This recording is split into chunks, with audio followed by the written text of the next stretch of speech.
Wat dink jy van die Here? Ek dink ons leef in 'n wêreld waar dit baie oor die mens gaan, dit wat die mens sê, dit wat die mens doen.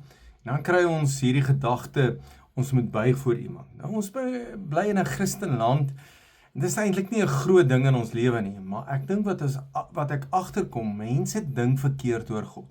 Hulle voel God sit daar ver, en dalk as ek gelukkig is, dan gaan die Here my hoor en dan gaan die Here by my wees. En dis hoekom mense sukkel om te bid. Hulle bid kort gebede, weet nie om te bid nie, weet nie om reg te bid nie, weet nie hoe dit is nie. Maar jy moet verstaan, bid is 'n uitnodiging van die Here. Die Here nooi jou uit en sê, kom praat met my, met vrymoedigheid. Ek verstaan jou versoekings, ek verstaan jou swakhede, ek verstaan alles van jou af.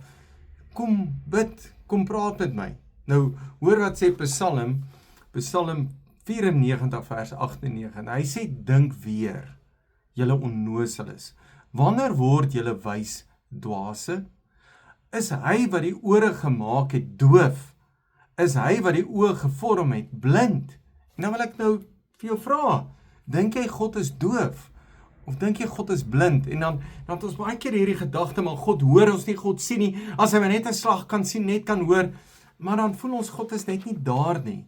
Dan dink jy verkeerd oor God, en dan wil ek amper sê, onnoseles. Gelukkig is dit 'n Bybelse woord, wat ons dink net verkeerd oor God. Wat jy eintlik aan die Here moet dink en besef, hy is nie 'n afbeeld, ek moet nie voor hom gaan en daar gaan kniel vir hom en by hom wees, en dan moet ek iets daar doen nie.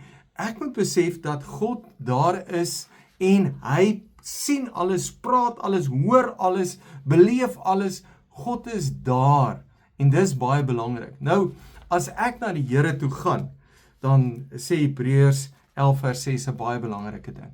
Hy sê, as jy nie glo nie, is dit onmoontlik om God tevrede te stel.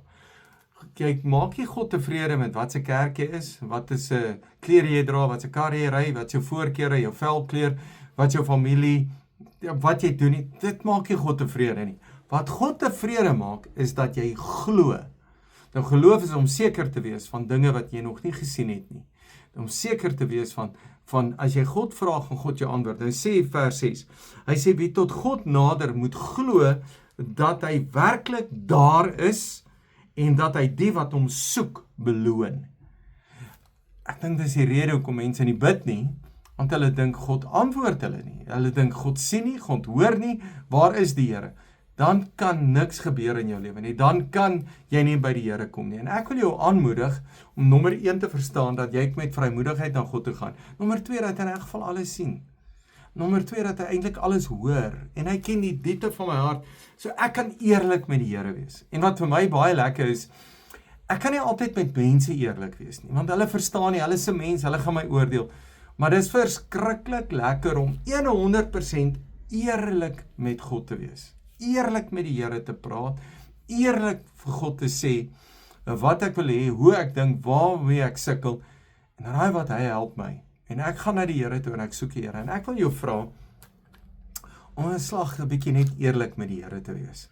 Nou, ek dink is goed daar in jou bakkie, maar ek dink is baie beter om alleen tyd met die Here te wees, want niemand jou kan hoor nie.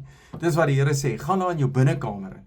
Hy sê, bid tot jou Vader, wat jy nie kan sien nie. Ek kan hom nie sien nie, maar ek weet hy's daar, en ek weet hy antwoord my, en ek weet hy beloon my, en hy weet as ek na hom toe soek, dan is hy daar. Dan vra ek jou, 'n bietjie moeite te doen, om by God te wees.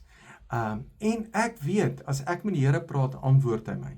Ek kan vir die Here iets vra, dan vra ek vir die Here, en dan kry ek nie dadelik 'n antwoord nie, maar die volgende oomblik, vanoggend toe ek wakker word, toe ek opstaan, dadelik, toe weet ek, wat die probleem is asof die oomblik toe ek wakker word, die Heilige Gees net my praat, en hy praat 'n kort sinnetjie, praat met my, en ek weet dis die probleem. En dan kan ek dit regmaak, en dan kan die Here my help. En dit is hoe jy moet weet, God met jou wil wees. So, dankie dat jy luister. Kom ek bid saam met jou.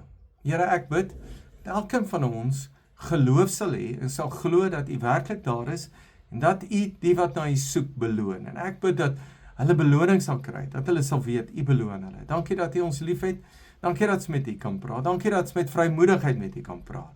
In die naam van Jesus, amen. Dankie, jy is 'n great blessing.